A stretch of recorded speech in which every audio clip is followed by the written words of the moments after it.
موضوع الدرس في إثبات الرسالة للأنبياء والرد على المكذبين سورة الحديد تفسير ابن كثير. الحمد لله رب العالمين والصلاة والسلام على أشرف الأنبياء وسيد المرسلين سيدنا محمد وعلى آله وأصحابه أجمعين. اللهم صل على سيدنا محمد وعلى آل سيدنا محمد كما صليت على إبراهيم وعلى آل إبراهيم في العالمين إنك حميد مجيد. أعوذ بالله من الشيطان الرجيم. بسم الله الرحمن الرحيم. وَلَقَدْ أَرْسَلْنَا نُوحًا وَإِبْرَاهِيمَ وَجَعَلْنَا فِي ذُرِّيَّتِهِمَا النُّبُوَّةَ وَالْكِتَابَ فَمِنْهُمْ مُهْتَدٍ وَكَثِيرٌ مِّنْهُمْ فَاسِقُونَ. ثُمَّ قَفَّيْنَا عَلَى آثَارِهِمْ بِرُسُلِنَا وَقَفَّيْنَا بِعِيسَى ابْنِ مَرْيَمَ وَآتَيْنَاهُ الْإِنْجِيلَ وَجَعَلْنَا فِي قُلُوبِ الَّذِينَ اتَّبَعُوهُ رَأْفَةً وَرَحْمَةً وَرَهْبَانِيَّةً ابْتَدَعُوهَا مَا كَتَبْنَاهَا عَلَيْهِمْ إِلَّا ابْتِغَاءَ رِضْوَانِ اللَّهِ فَمَا رَعَوْهَا حَقَّ رِعَايَتِهَا فَآتَيْنَا الَّذِينَ آمَنُوا مِنْهُمْ أَجْرَهُمْ وَكَثِيرٌ مِّنْهُمْ فَاسِقُونَ. اللہ تبارک و تعالی نے کلام مقدس میں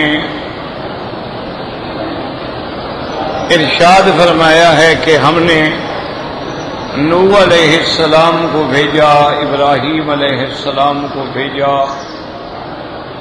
اور پھر ہم نے ان کی اولاد میں نبوت و کتاب رکھ دی. ان کی اولادوں میں کچھ تھے جو ہدایت پہ آ گئے، لیکن اکثر جو تھے وہ اسلام سے نکل گئے. پھر اس کے بعد ان کے پیچھے ہم نے اور پیغمبر بھیجے، اور پھر سب سے بنی اسرائیل کے آخر میں عیسیٰ ابن مریم علیہ السلام کو بھیجا. وَآتَيْنَاهُ الْإِنْجِيلَ، اور ہم نے اس کو کتاب انجیل عطا فرمائی. وَجَعَلْنَا فِي قُلُوبِ الَّذِينَ اتَّبَعُوهُ، اور جو اس کی اتباع کرنے والے تھے ان کے دلوں میں ہم نے خاص محبت اور پیار اور الفت رکھی. وَرَهْبَانِيَّةً، اور رہبانیت جو تھی ہے انہوں نے خود شروع کی. مَا كَتَبْنَاهَا عَلَيْهِمْ، اللہ نے ان پہ نہیں لکھا تھا. إِلَّا ابْتِغَاءَ رِضْوَانِ اللَّهِ، مگر اللہ کی رضا حاصل کرنا. بس انہوں نے صحیح معنی میں اللہ کی رضا کا حق ادا نہ کیا. فَمَا رَعَوْهَا حَقَّ رِعَایَتِهَا، جو ان میں صحیح معنوں میں ایمان لے آئے ان کے لیے بہت بڑا اجر ہے، لیکن اکثریت جو ہے ان میں کافروں کی ہے. فاسقون سے مراد یہاں کافر ہیں. تو میں نے عرض کر دیا تھا الحمدللہ کہ سب سے پہلے رسول حضرت نوح علیہ السلام، اس کے بعد اللہ تبارک و تعالی نے جتنے پیغمبر بھیجے ہیں نوح اور ابراہیم علیہ السلام کی اولاد میں بھیجے.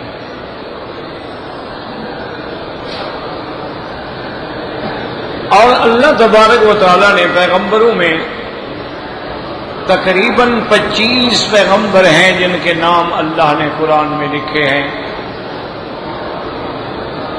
لیکن باقی پیغمبروں کا اللہ نے اجمالی طور پہ ذکر فرمایا ہے، تفصیل نہیں بیان کی گئی. یعنی جن کے نام لیے گئے ہیں وہ صرف 25 پیغمبر ہیں، اور باقی پیغمبروں کا اللہ نے بیان فرما دیا کہ میرے محبوب وَمِنْهُمْ مَنْ قَصَصْنَا عَلَيْكَ، ایسے بھی پیغمبر ہیں جن کے قصہ ہم نے آپ کو بتلا دیا ہے. وَمِنْهُمْ مَن لَّمْ نَقْصُصْ عَلَيْكَ، اور ایسے بھی ہیں جن کا واقعہ ہم نے آپ کو ذکر بھی نہیں کیا۔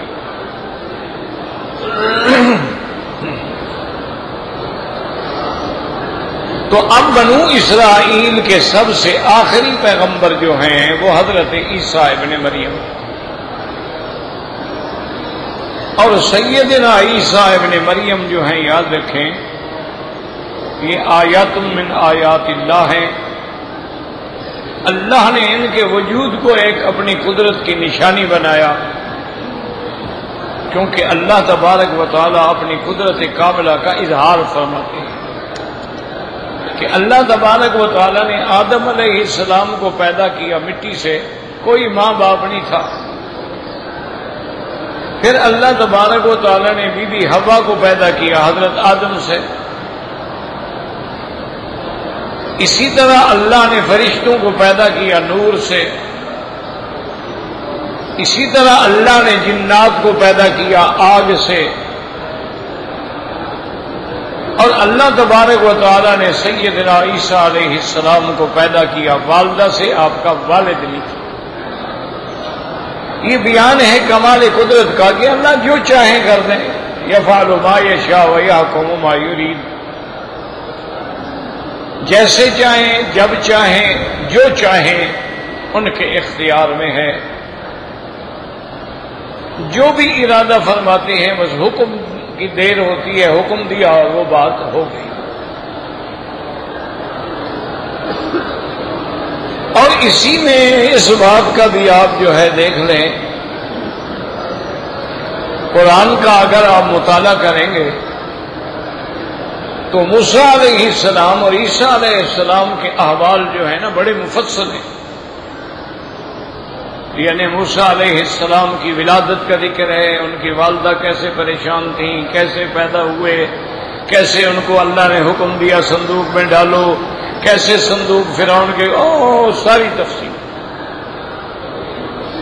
پھر فرعون کے گھر میں رہے، جوان ہوئے، پھر ان کے ہاتھ سے کیسے بندہ مر گیا، پھر آپ مدین آئے، پھر آپ حضرت شعیب کے پاس رہے، پھر ان کی لڑکی سے نکاح ہوا، ساری تفصیل۔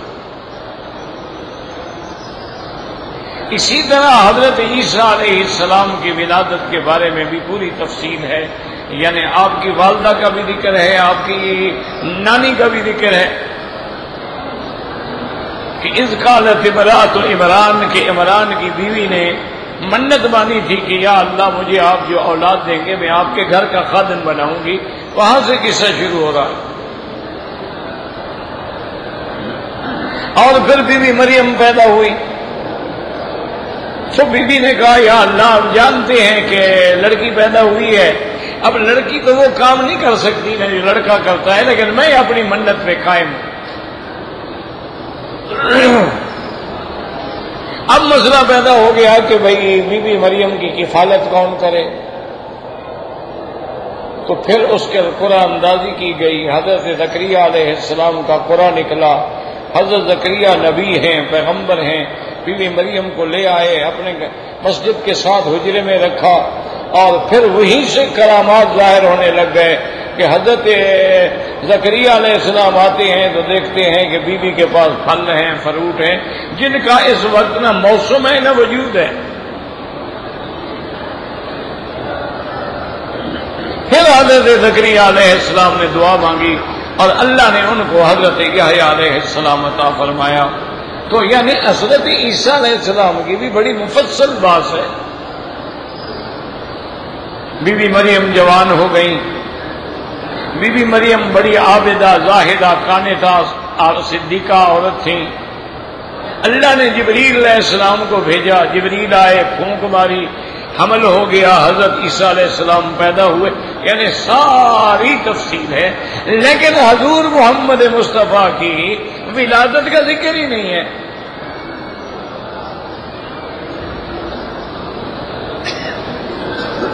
سارے قرآن میں آپ دیکھ لیں کسی جگہ حضور کی ولادت کا ذکر نہیں۔ یہ تو ملے گا کہ حضرت ابراہیم نے دعا مانگی اللہ ان میں سے ایک رسول بھیج، لیکن آپ کی باقاعدہ ولادت کے بارے میں قرآن نے کوئی ذکر فرمایا ہو تفصیل فرمائی ہو وہ نہیں بیان فرمائی۔ اچھا، جہاں جہاں حضور کی ولادت کا ذکر آیا ہے وہ بھی آپ یہ دیکھیں کہ حضور کی نبوت سے پہلے کی روایات ہیں، یعنی جب حضور پیدا ہوئے ہیں تو ابھی تو نبوت ہی نہیں ملی نا، تو اس وقت کی جو روایات ہیں صاف بات ہے وہ قرآن و حدیث کی روایات تو نہیں ہو سکتی۔ بعد میں بعض چیزیں حضور پاک نے خود فرمائی ہیں، جیسے فرمایا کہ انا دعوت ابی ابراہیم، میں اپنے ابا ابراہیم کی دعا ہوں، انا بشارت اخی عیسیٰ، میں عیسیٰ علیہ السلام کی بشارت ہوں، وَأَنَا رُؤْيَا أُمِّي الَّتِي رَأَتْ، میں اپنی اماں کا خواب ہوں۔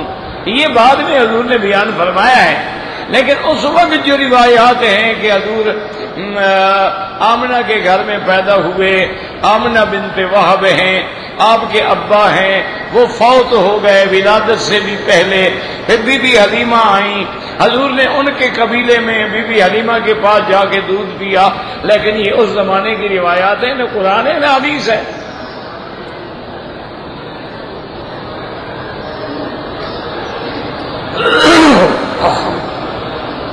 تو اس کی وجوہات علماء نے لکھی ہیں، سمجھنے کی کوشش کریں۔ انہوں نے لکھا ہے کہ حضور کے زمانے میں یہودی بھی موجود تھے اور نصرانی بھی موجود تھے۔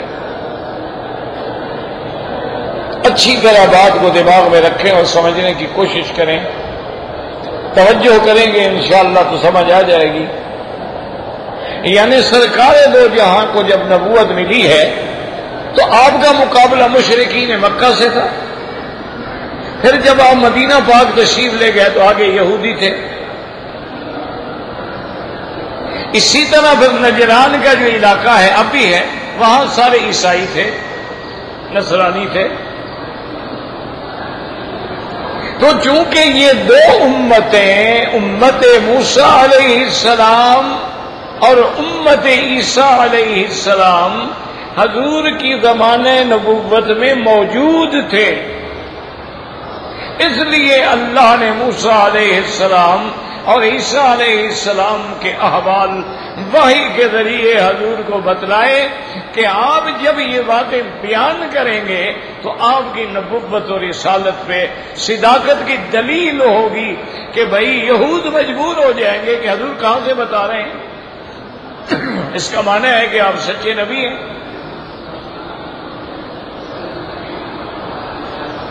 کہ حضور خبر دے رہے ہیں موسیٰ علیہ السلام پیدا ہوئے، صندوق میں ڈالے گئے، فرعون کے گھر چلے گئے، تو اب یہودیوں کو جب آپ یہ بتائیں گے کہ بھی نہ تو ان کے پاس تورات ہے نہ کتابیں ہیں، اور حضور ساری خبر سنا رہے ہیں اور ہمارے پیغمبر کی سنا رہے ہیں،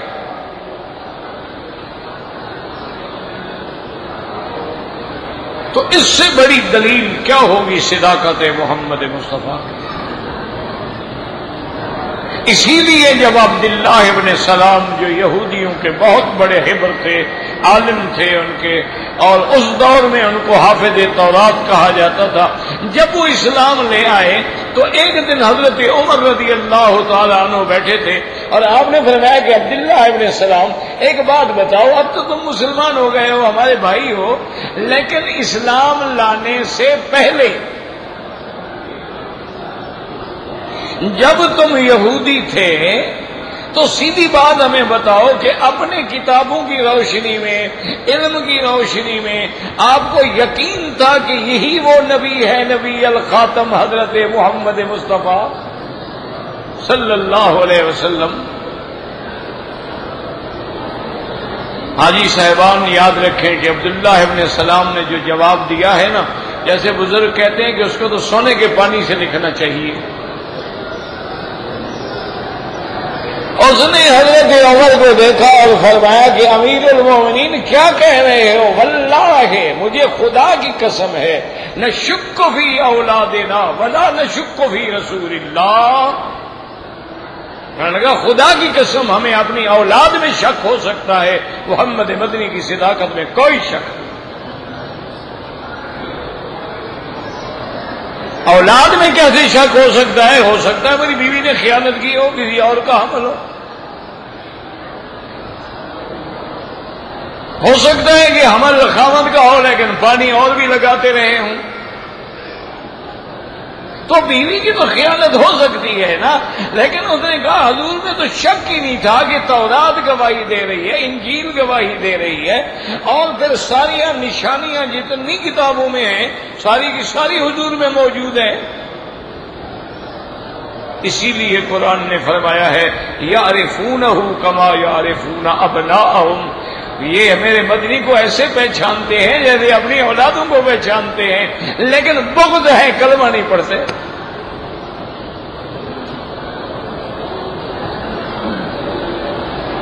اور سیدنا عیسیٰ علیہ السلام کی جو امت ہیں، جو نصرانی کہلاتے ہیں، مسیحی کہلاتے ہیں، عیسائی کہلاتے ہیں، ان کا سب سے بڑا زور جو تھا وہ نجران کے علاقے میں تھا۔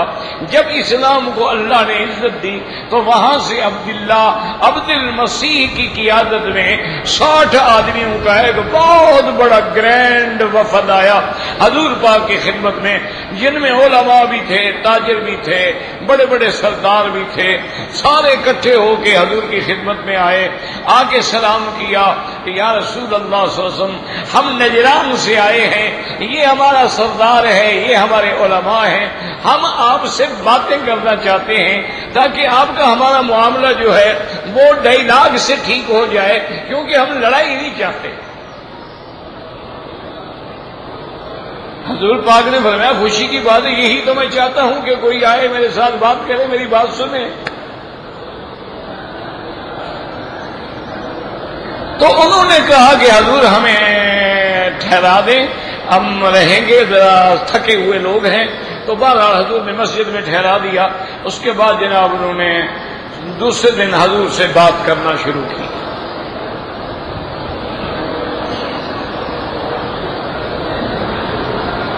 اب دیکھو یہ کافر ہیں، لیکن حضور نے ٹھہرایا کہا ہے مسجد محمد مصطفیٰ، اپنی مسجد میں ٹھہرایا ہے۔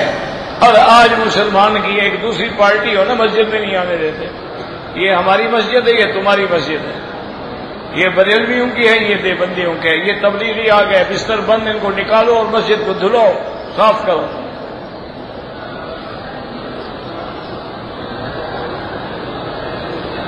انا للہ و انا الیہ راجعون۔ جب دنیا میں مسجدیں تقسیم ہو جائیں پھر اتفاق کیسے ہوگا، اتحاد کیسے ہوگا؟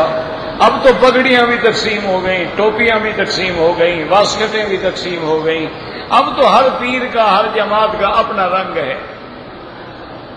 یہ قوم اتحاد کرے گی، یہ کافروں سے لڑیں گے،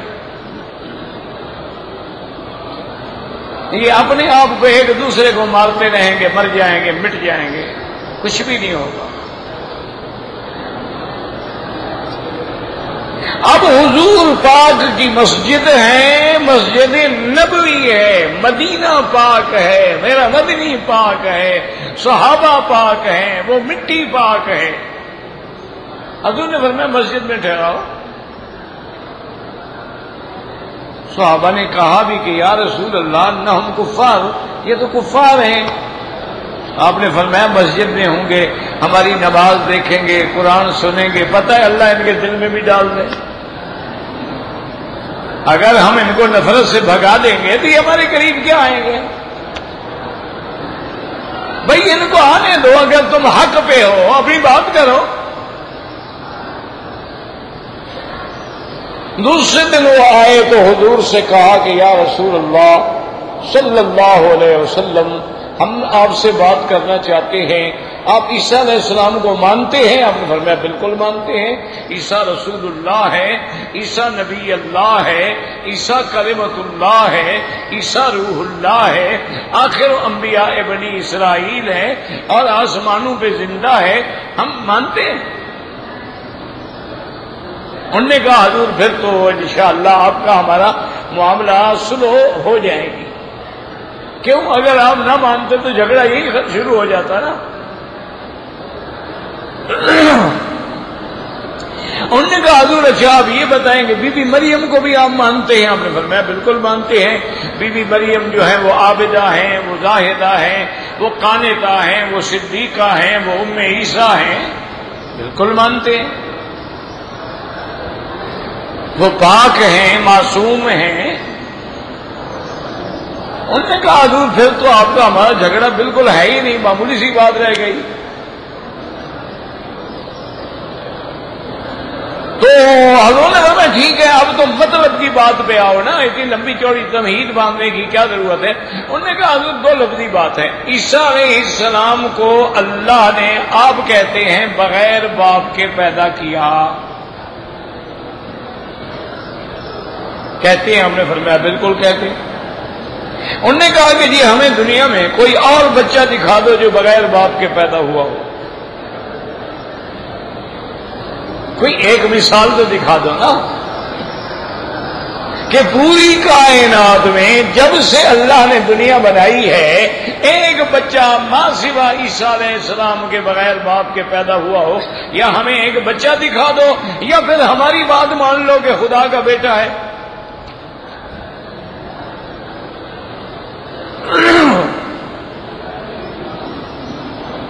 اللہ تبارک و تعالیٰ نے جبریل کو حکم دیا کہ جبرائیل فوراً جائیں، اب مسئلہ میری توحید کا ہے، اب مسئلہ میری وحدانیت کا ہے، اب مسئلہ میری الوہیت کا ہے، اب زبان تو محمد مصطفیٰ کی ہوگی لیکن فرمان میرا ہوگا۔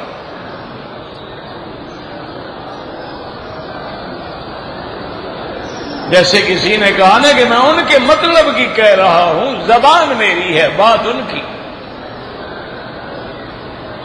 اللہ نے قرآن نازل کیا، ان مثل عیسیٰ عند اللہ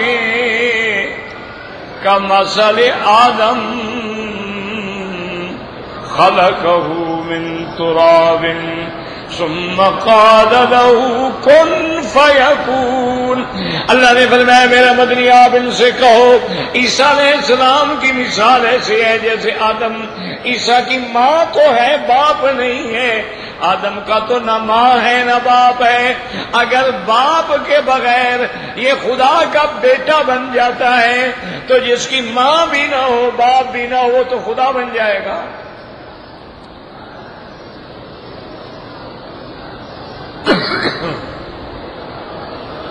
اب جناب عیسائی چپ ہو گئے، خاموش ہو گئے۔ انہوں نے کہا بتلاؤ آدم کا باپ ماں کون ہے، بتلاؤ حوا کی ماں کون ہے، تمہارے عالم ہے، بتاؤ مجھے حوا کہاں سے پیدا ہوئی، کیوں حوا کہا گیا کہ اللہ نے زندہ آدم سے پیدا کیا۔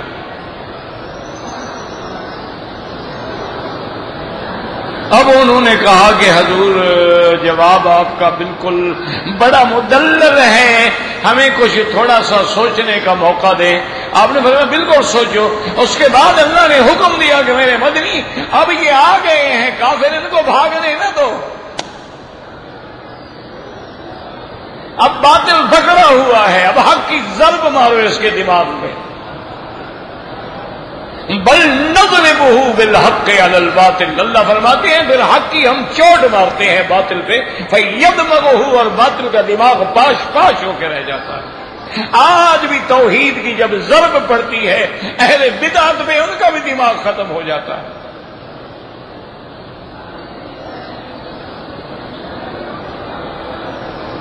اللہ نے حکم دے دیا میرے محبوب ان کو مت بھاگنے دو، ان کو کہو تعالو ندعو ابناءنا وابناءکم ونساءنا ونساءکم وانفسنا وانفسکم ثم نبتہل فنجعل لعنت اللہ علی الکاذبین۔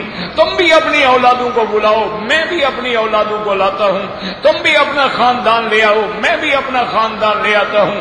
باہر کھڑے ہو جاتے ہیں، اللہ سے دعا مانگتے ہیں کہ یا اللہ ہم دو میں سے جو باطل ہے اس کو اسی وقت غرق کر دے زمین۔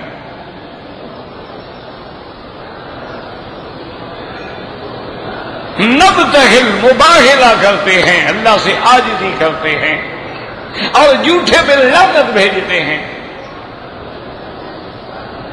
دوسرے دن جب وہ آئے تو حضور نے فرمایا بات سنو عبد المسیح، اب دلائل کی بات ختم ہو گئی، تمہارے پاس کوئی جواب نہیں ہے، لیکن اب میں ایک اور آپ کو چیلنج دیتا ہوں، آؤ باہر کھڑے ہو کے مباہلہ کرتے ہیں اور دعا کرتے ہیں کہ جو جھوٹا ہے اس کو اللہ ختم کر دے۔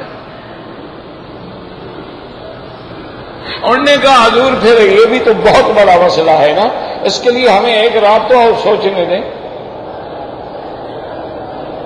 جھوٹے ہمیشہ مہلتیں مانگتے ہیں نا جی، ذرا تھوڑا سا موقع تو دے دیں، تھوڑا سا، تاکہ شاید کچھ ہو جائے۔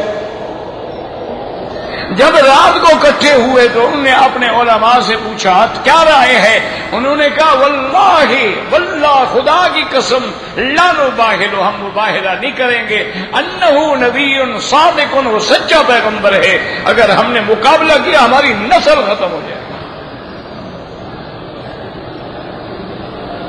انہوں نے کہا ہم نہیں مباہلہ کرتے ہیں، تو انہوں نے کہا پھر کیا کریں؟ انہوں نے کہا وہ حضور سے کہو حضور معاف کر دو، ہم آپ کو جزیہ دیں گے، ہم آپ کے تابع رہیں گے، ہم مسلمانوں کو ٹیکس دیا کریں گے، ہم آپ کے زیر نگی رہیں گے، آپ کے زیر حکم رہیں گے، آپ کے خلاف کبھی جنگ نہیں کریں گے، بس مہربانی کریں ہم مباہلہ نہیں کرتے۔ دوسرے دن آئے، انہوں نے کہا رسول اللہ مباہلہ آپ نے کیوں، کیا بات ہے؟ جب سچے ہو آؤ میدان میں۔ جھوٹا آدمی بڑا میدان میں کبھی کھڑا ہو سکتا ہے؟ تو دہلی کے علاقے میں ایک پادری تھا، تو بڑا شور مچایا ہوا تھا کہ عیسیٰ خدا کا بیٹا ہے اور عیسیٰ خدا کا بیٹا ہے، اور مسلمانوں میں اگر کسی کو طاقت ہے تو آئے مقابلہ کرے، مناظرہ کرے، میں چیلنج کرتا ہوں۔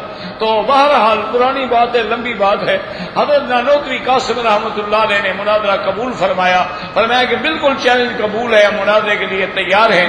تو ابھی مناظرہ نہیں ہوا تھا، سٹیج لگ چکا تھا، حضرت فقیر آدمی تھے، کسی تھرڈ کلاس ٹرین میں آئے تو ٹرین لیٹ ہو گئی، تو لوگ انتظار میں کھڑے ہیں کہ مولانا محمد قاسم نانوتوی کو بڑا آدمی ہوگا، پیٹ بڑا ہوگا اور آگے پیچھے غلام ہوں گے، مور چھل والے لوگ ہوں گے۔ بہت فقیر آدمی ٹوکری ہاتھ میں پکڑی اسٹیشن سے اترے، پیدل چل پڑے۔ انہوں نے دیکھا ہی نہیں کہ یہ مولوی قاسم ہو سکتا ہے۔ تو اب وہ جناب اس کو بھی خبر پہنچ گئی کہ بھائی وہ ان کا مولوی نہیں آیا، وہ جناب اور ناچنے لگ گیا، کرسی کے بجائے میز پہ چڑھ گیا کہ کہاں ہے تمہارا مولوی؟ ایک آدمی تھا، انڈین آدمی، ہندوستانی آدمی، آپ جانتے ہوتے تو بیچارے کمزور ہیں نا، وہ پاجامہ کرتا دوپلی ٹوپی پہنے ہوئے گاجریں بیچ رہا تھا، شکرکنڈیاں بیچ رہا تھا۔ اس نے وہ ریڑھی کھڑی کر دی، چلتے چلتے وہ میز پہ قریب آ گیا اور دیکھا پادری صاحب بات سنو، مولوی صاحب تو پتہ نہیں کب آئیں گے، مجھے بات بتاؤ عیسیٰ علیہ السلام خدا کا بیٹا ہے؟ اور نے کہا ہاں بیٹا ہے۔ اور نے کہا اور اللہ کے کتنے بیٹے ہیں؟ اور نے کہا نہیں ایک بیٹا ہے۔ اور نے کہا جھوٹ بکتے ہو، میں شکرکندی بیچتا ہوں، میرے 11 بیٹے ہیں، ایسے کمزور خدا کو میں نہیں مانتا، ایک بیٹے کے بعد ختم ہو گیا۔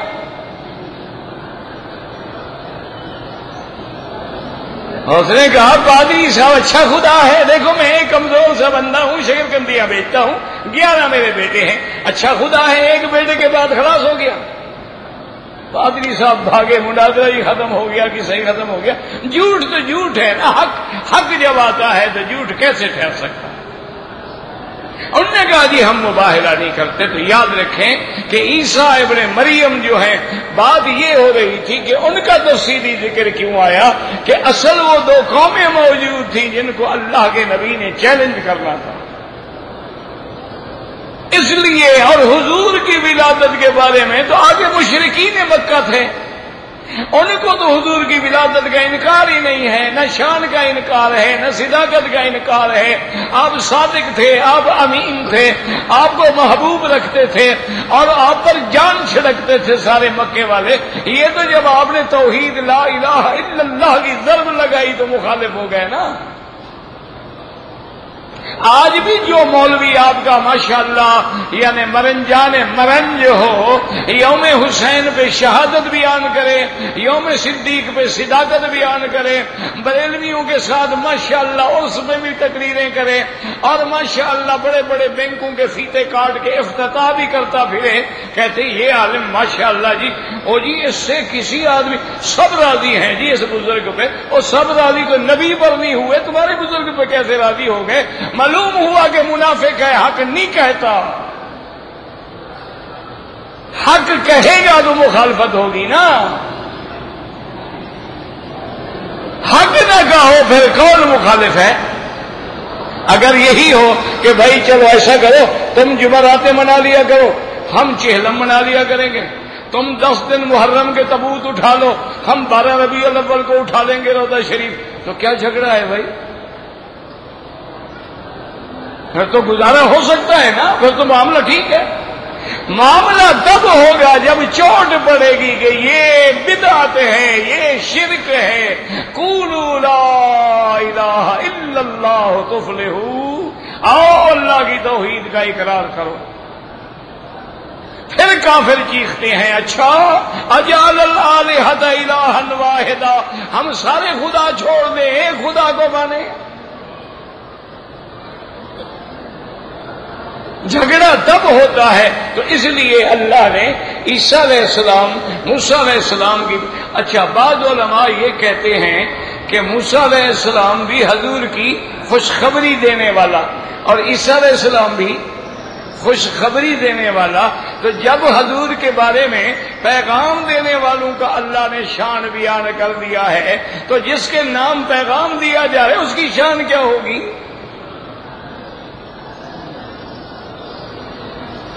دیکھو نا، آدمی اپنے دوستوں سے پہچانا جاتا ہے نا، تو جب آپ کے دوستوں کا ذکر آ گیا تو آپ کی شان کیا؟ بھئی جب ابو بکر و عمر کا ذکر آ گیا تو پھر حضور کی شان کیا ہوگی؟ تو اس لیے ضرورت ہی نہیں تھی کہ حضور کی ولادت پہ بحث کی جائے۔ اچھا اور خدا کی شان دیکھیں، ان کی ولادت پر بحث ہوئی، میرے مدنی کی ختم نبوت پہ بحث ہوئی، چونکہ وہ نرالا شان تھا کہ اب ہمیشہ کے لیے نبوت ختم ہو گئی۔ تو اب اللہ فرماتے ہیں کہ ہم نے عیسیٰ ابن مریم کو بھیجا، اس کو ہم نے انجیل دی، اور پھر عیسیٰ کے ماننے والوں کے دل میں ہم نے بڑی محبت رکھی، پیار محبت، بڑے نرم دل لوگ تھے۔ جیسے اللہ نے حضور کے صحابہ کے بارے میں فرمایا والذین معہ اشداء علی الکفار، میرے مدنی کے ساتھی، میرے مدنی کے سنگی، میرے مدنی کے صحابہ، میرے مدنی کے دیوانے، میرے مدنی کے پروانے جو ہیں کافروں کے مقابلے پہ پہاڑ ہیں، رحماء بینہم، آپس میں مہربان ہیں۔ اور آج ہم مسلمان کافروں کے لیے مہربان ہیں، اپنوں کے لیے پہاڑ ہیں، تو مار کیوں نہ ملے جناب؟ اتبتغون عندهم العزة، تم کافروں سے عزت ڈھونڈتے ہو، الا ان العزت للہ جميعا، خبردار عزت دینے والا اللہ ہے۔ جو کافروں سے عزت ڈھونڈیں گے وہ ذلیل ہو جائیں گے۔ اور دیکھ لو ہم ہر جگہ ذلیل ہیں، نہ ہمارے پاس پانی ہے نہ آٹا ہے۔ وہ ملک جو ساری دنیا کو گندم دے سکتا ہو آٹے کے لیے لائن میں کھڑا ہے، اس سے بڑا اللہ کا عذاب ہو سکتا ہے؟ ساری دنیا کو چاول دینے والا خود لائن میں کھڑا ہے۔ اتنا بڑی بجلی تم بنا سکتے ہو کہ اپنے ہمسائے ملکوں کو بھی دے سکتے ہو، اور خود 18 گھنٹے اندھیرے میں بیٹھا ہے، پھر بھی نہیں سمجھتے کہ اللہ کے عذاب کا کوڑا برس رہا ہے، توبہ کرو، اللہ کی طرف رجوع کرو۔ اور نہیں سمجھو گے تو اقبال پہلے کہہ گیا تھا، نہ سمجھو گے تو مٹ جاؤ گے اے ہندوستان والو، تمہاری داستان تک بھی نہ ہوگی داستانوں۔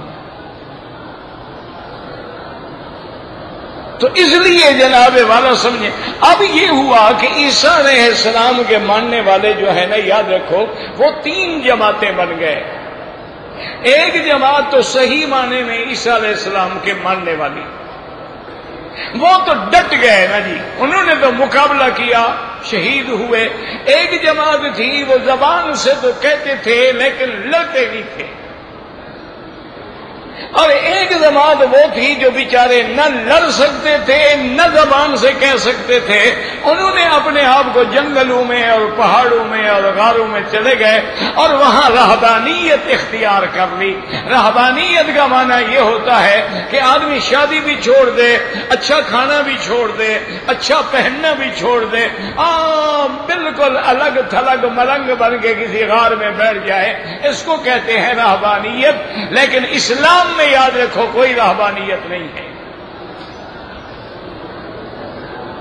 حضور نے فرمایا خبردار میری امت میں رہبانیت نہیں ہے۔ ہمارے پاس تو اللہ نے جہاد رکھا ہے۔ اب اللہ نے بتا دیا کہ جو رہبانیت کا قصہ تھا انہوں نے خود بنایا تھا، ہم نے نہیں کہا۔ اچھا انہوں نے کیوں کیا تھا کہ بھی اللہ کی رضا حاصل ہوگی، لیکن وہ حق کی رعایت ادا نہ کر سکے۔ لیکن جو صحیح مومن تھے ان کے لیے اجر ہے، لیکن ان کے اکثر جو تھے وہ بھی کفر کرنے والے تھے، وہ بھی ایمان نہ لے آئے۔ واللہ اعلم۔ اللہ سے دعا کریں اللہم ثبتنا علی الایمان، اللہم ارزقنا حسن الختام، اللہم اجعل خیر ایامنا آخرہا، اللہم اجعل آخر کلامنا لا الہ الا اللہ محمد الرسول اللہ۔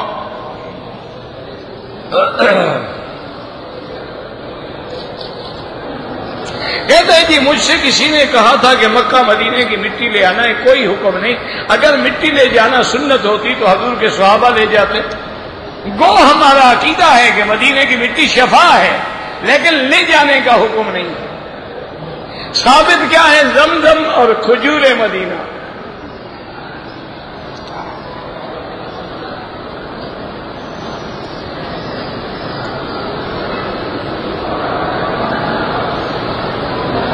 بہرحال آپ کا ڈسک چوری ہو گئی ہے، کمپیوٹر چوری ہو گیا، اللہ آپ بھی ہم رحم کرے، اللہ کرے مل جائے۔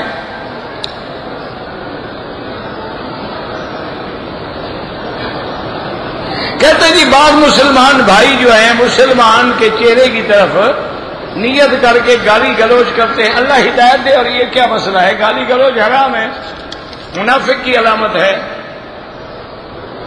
میرا پوتا ہے نابینا ہے، اللہ قادر ہے، اگر پیدائشی نابینا ہے تو علاج تو کوئی نہیں نا۔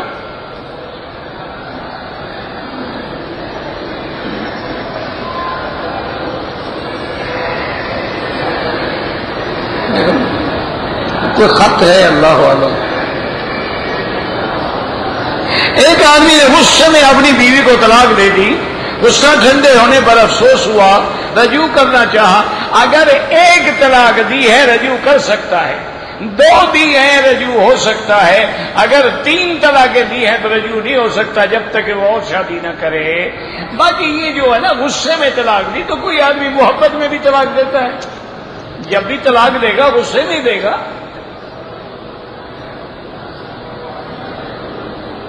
میرا بھائی جتنا آدمی کعبے کے قریب ہوگا ثواب زیادہ ہے، لیکن جب لوگوں کو تکلیف دینے کی بات ہو تو ثواب تو کیا۔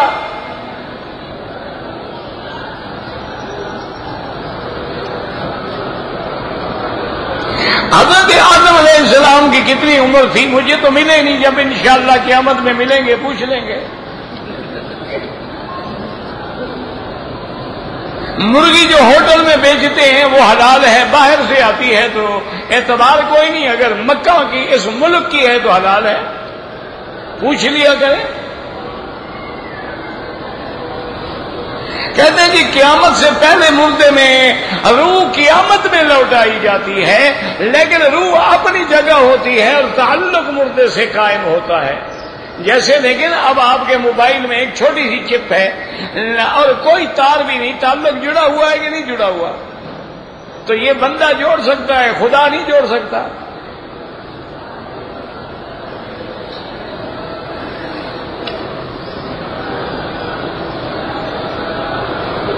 کہتے جی کہ اللہ تعالیٰ کو پتا ہے کہ کس نے جنت میں جانا ہے کس نے جہنم، بالکل پتا ہے، لیکن اس لیے پتا ہے کہ اس کو جب اس نے پیدا کیا وہ جانتا تھا کہ تم جنت والے عمل کرو گے یا جہنم والے کرو گے، تم جو تم کرو گے وہ اس نے لکھ دیا ہے۔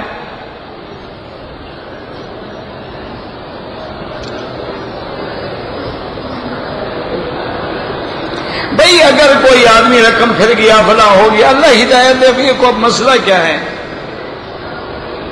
میں اپنی جائیداد سے کچھ حصہ اپنے بیٹوں کو دے سکتا، بالکل نہیں دے سکتے، سب کو برابر دو جو ان کا حق ہے۔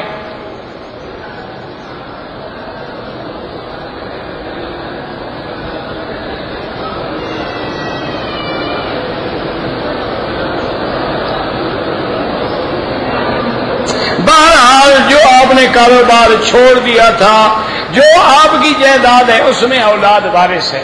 اگر اولاد نے اپنا کاروبار کر کے پیسہ بنایا ہے تو جس نے کیا اس کا ہے۔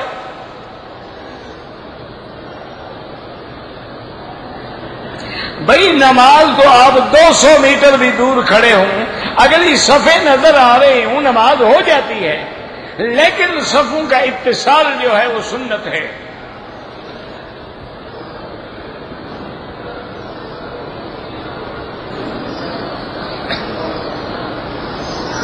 میراث جو ہے مرنے سے پہلے بھی تقسیم ہو سکتی ہے، کوئی منع نہیں ہے۔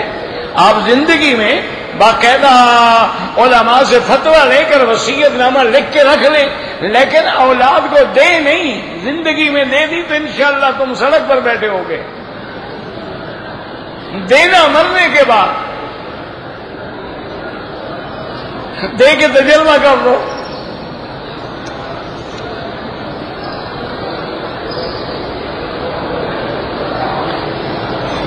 میرا بھائی اگر صفیں نظر آئیں تو نماز جتنا دور ہو جاتی ہے۔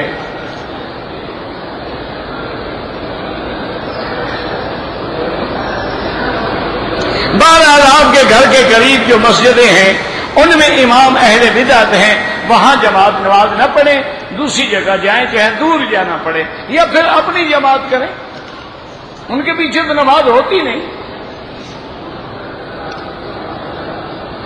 آب زمزم بیٹھ کے پینا چاہیے، اگر کوئی کھڑے ہو کے پیے تو گناہ نہیں ہوگا، دوسرا پانی کھڑے ہو کے پیے تو گناہ ہوگا۔ یہ مسئلہ نہیں ہے کہ زمزم آئے تو کھڑے ہو جاؤ، ہم نے تو اپنے مسئلے بنائے ہوئے نا، تابیہ آئے تو کھڑے ہو جاؤ، زمزم آئے تو کھڑے ہو جاؤ، حضور کے روضے کا ماڈل آئے تو کھڑے ہو جاؤ، مولوی سلام پڑھے تو کھڑے ہو جاؤ، ہم نے تو تماشا بنایا ہوا ہے نا دین کو۔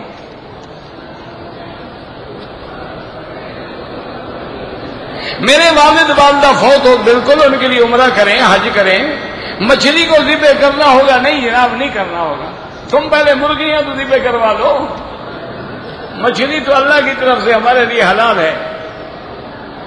کہتے جی کہ جماعت تبلیغ والوں کے پاس ایک کتاب ہے فضائل اعمال، اس میں بڑی کمزور روایات ہیں، تم ایک فضائل اعمال لکھ کے اس میں صحیح روایات لکھ دو،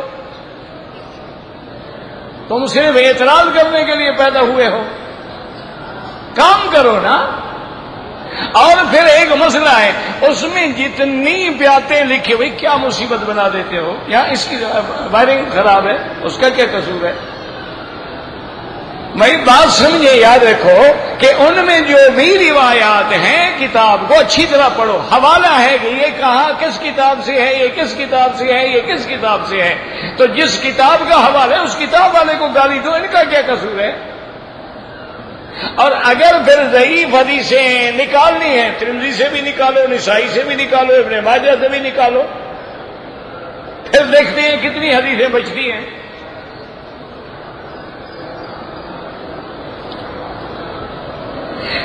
اتباع جو ہے وہ 7 چکروں میں کندھا نکالیں۔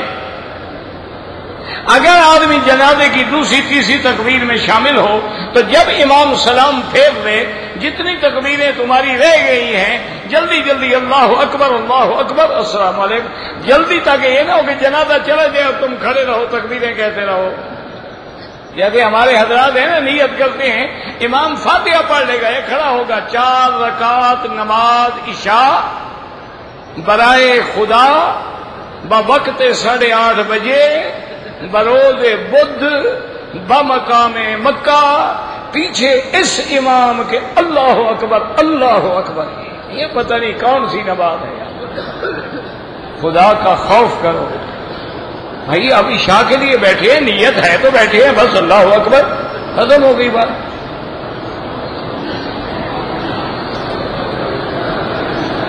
ایک آدمی آدمی حج بھی آتا ہے، گھر میں بیٹی جوان ہے، کیا ہوگی، بیٹی کا رشتہ 20 سال نہ آئے حج بھی چھوڑ دے، یہ نیا مسئلہ ہے بھائی۔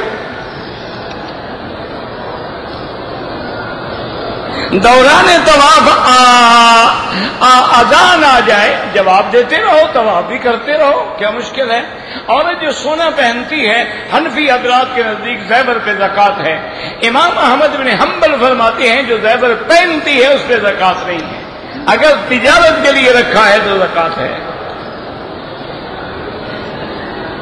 کہتے ہیں جی کہ خلافت و ملوکیت میں حضرت نے تو بحیثیت ایک مورخ کے واقعات لکھے ہیں، لیکن پہلے نبی سے تو پوچھ لینا تھا نا کہ صحابہ کی برائیاں بحیثیت مورخ لکھنی جائز ہیں یا ناجائز ہیں۔ لا تسبوا اصحابی، فرمایا خبردار میرے صحابہ کے بارے میں بری بات نہ کہنا۔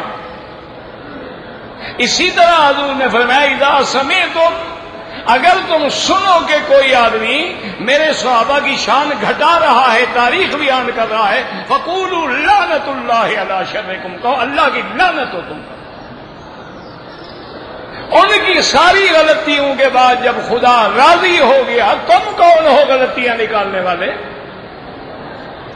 حضرت حاتب ابن بلتع سے کتنی بڑی غلطی ہوئی کہ حضور کے خلاف مشرکین مکہ کو خط لکھ دیا۔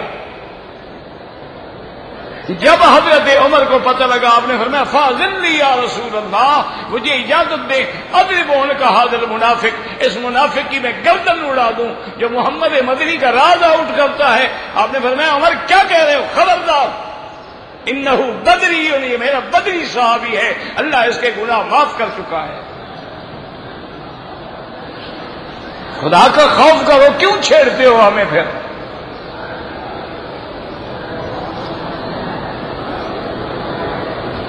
جب نماز کے لیے کھڑا ہوتا ہوں تو میرے خیالات منتشر ہوتے ہیں، کوئی بات نہیں، حضور کا نام آئے، انگوٹھے چومنا بدعت ہے، تمہیں اپنے انگوٹھے اپنے چومتے ہو، احسان محمد مصطفیٰ پہ کرتے ہو۔ عجیب مذہب ہے، عجیب عقیدہ ہے۔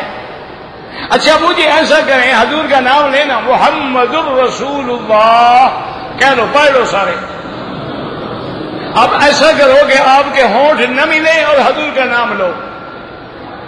وہ حضور کے نام میں تو خود بہت بوسہ ہے، تمہیں انگوٹھے چومنے کی کیا ضرورت ہے؟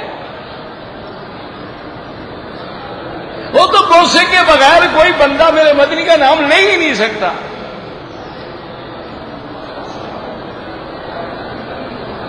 سیدھی نماز میں حنفی ہے تو فاتحہ نہ پڑھے اور حنبلی ہے تو پڑھا کرے۔ اگر فجر کی نماز نکل جائے بس جلدی کرو، پڑھو سورج نکلنے سے پہلے پہلے۔ رسم کل خانی، یہ سارے رسمی ہیں نا جناب، یہ شریعت تو نہیں ہے نا، رسم ہے۔ کل خانی، جمعرات شریف، اصل میں یہ مولویوں کی اقتصاد کا مسئلہ ہے، اس لیے میری برادری مجھ پہ بڑی ناراض ہے۔ وہ کہتے ہیں تم ہمارا پیٹ کیوں کاٹتے ہو؟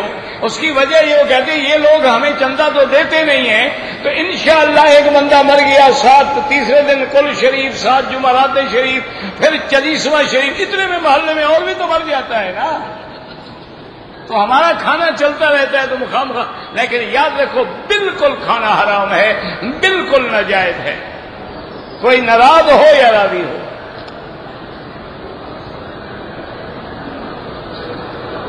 پیشاب کے قطرے نکل جاتے ہیں، ہر نماز کے لیے نیا وضو کریں۔ اگر جنابات واجب ہیں، جنایات، اچھا دم 2 روزے رکھ لو، طواف میں نماز کھڑی ہو جائے نماز پڑھو، بعد میں طواف پورا کرو۔ طواف نیچے کرو گے تو جتنا کعبے کے قریب ہوگا ثواب زیادہ ہے، اوپر کریں تب بھی جائز ہے۔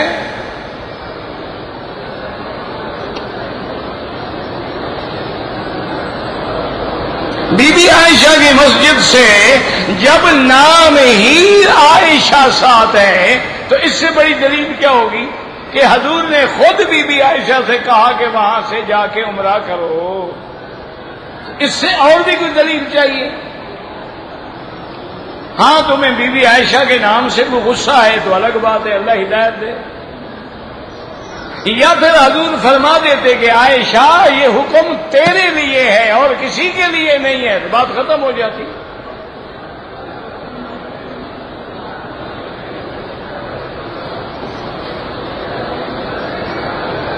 میں تیسرا عمرہ کرنا چاہتا ہوں، آپ کی مرضی ہے، عرفات سے کریں، جیرانہ سے کریں، تنعیم سے کریں، جدے سے کریں۔ کہتے تھے کہ ظہر اور عصر کی نماز میں امام آہستہ پڑھتے ہیں، فجر مغرب عشاء میں زور سے پڑھتے ہیں، کیا حکمت ہے؟ اللہ فرماتے ہیں میرے بندے جان لو، تم آہستہ پڑھو میں سنتا ہوں، زور سے پڑھو تو سنتا ہوں۔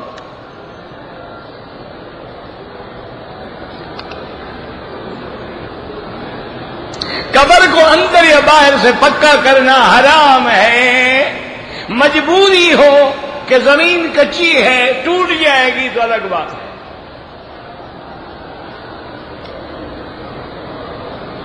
اگر دو طواف کر کے بعد میں دو رکعت پڑھ لیں بالکل جائز ہے۔